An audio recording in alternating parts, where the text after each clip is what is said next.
Christo, let's have a look at the Guardian front page. In fact, many of the front pages this morning talking about the last candidate to chair the Grooming Gang's national inquiry has withdrawn over lack of trust. Yes, and it's being described on the front page of the Guardian today as fresh turmoil, as the only remaining candidate for the chair of this inquiry blamed political opportunism and a lack of trust. As we know, and as GBNews have actually revealed and spoken to some of these really brave survivors who have withdrawn themselves from this inquiry because they have lost all trust in it. Now, Jim Gamble, former Deputy Chief Constable, said the process to appoint a committee head was toxic and defined by vested interests.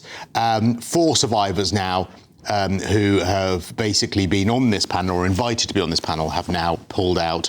And of course, they've also said that they didn't want anyone who was former police, to chair it. Yeah, and I've heard some great suggestions actually here on GBNews about how to solve that. And a lot of people have suggested, should it be a judge maybe from a Commonwealth nation, so they are aware of some of our laws, share some of our values, but not actually directly linked to anyone here in the UK. And I think that would actually be like an Australian judge, something like that.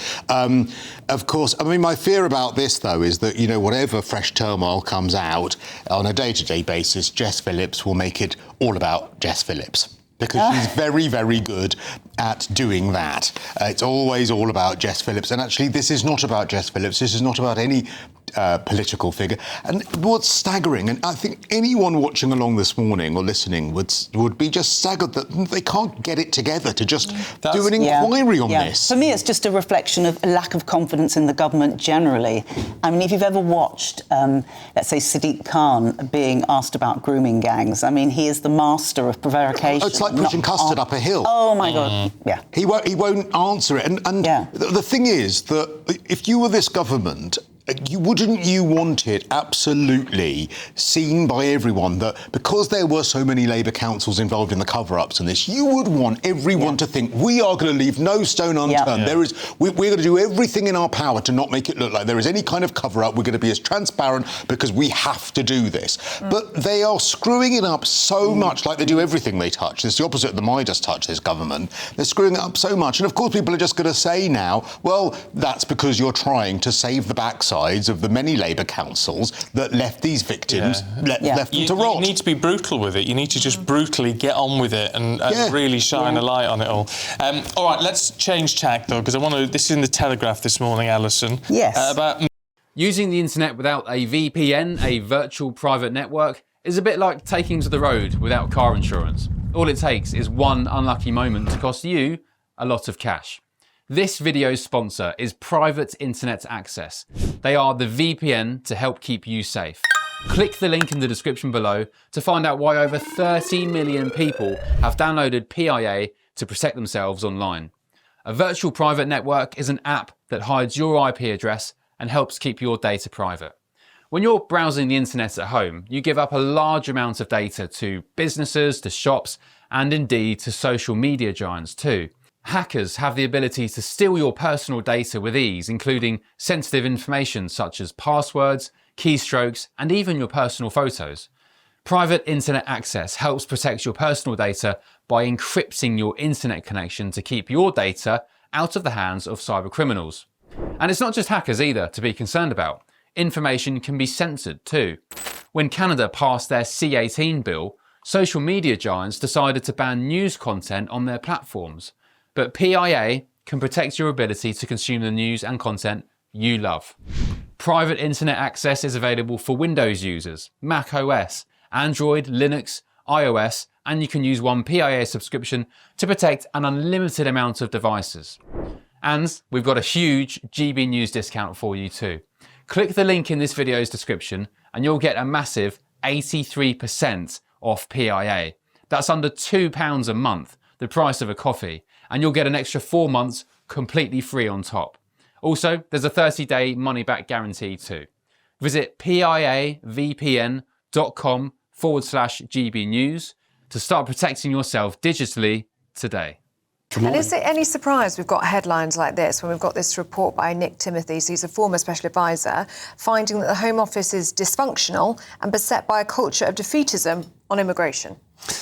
Good morning. No surprise whatsoever. And I don't think anybody will find it a surprise because for far too long the Home Office hasn't been able to do the things that it says it's going to do, or certainly with ministers that come forward to say that they want to get a grips with, whether it's deportations, whether it's tightening our border security, whether it was the Rwanda scheme, whether it was Baby Stockholm, whether it was anything to try and deter people coming into the UK illegally. At every turn, it seems the Home Office officials haven't moved quickly enough. And this is just on illegal immigration. Yeah, but what I don't get with this is that, I mean, obviously the vast majority of the time under Labour, it's been Yvette Cooper, who shadowed that position for, 5 years or something? So she should have come into the Home Office running as her feet hit the ground.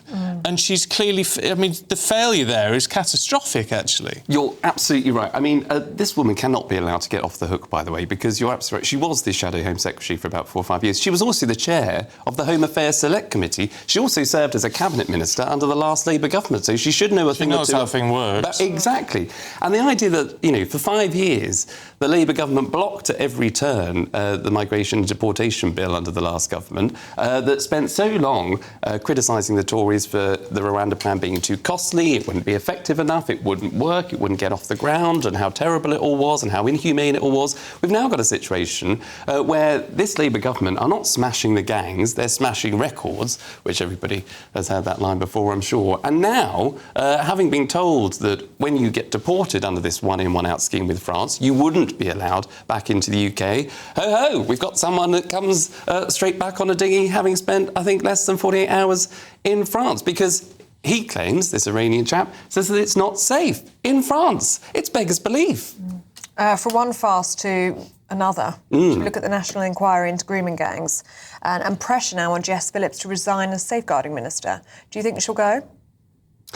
I think she should go. I don't think she'll go unless she's asked to go, frankly. I don't think she will see... The way in which she has conducted herself, I think, is demonstrating the political antenna that she lacks. I mean, this government's totally rudderless when it comes to politics anyway, it seems to me. But with Jess Phillips, when she gets up in the House of Commons and she just hasn't been able to strike the right tone, whatever pressure she feels she's under, whether or not she thinks she's working as hard as she possibly can, maybe she thinks she's going above and beyond, maybe she thinks she is the only person in the Commons that has championed safety for women and girls, for example, and whether she's been articulating the issue of grooming gangs, that might all be true.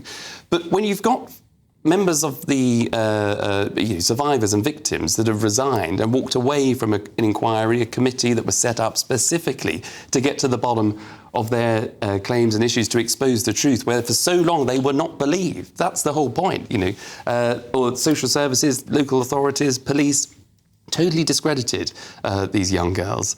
And so then to have a minister who feels she might be under attack or criticism because the inquiry wasn't set up in the first place. Labour didn't want to have a national inquiry. They had to be dragged kicking and screaming to kick one off in the first place.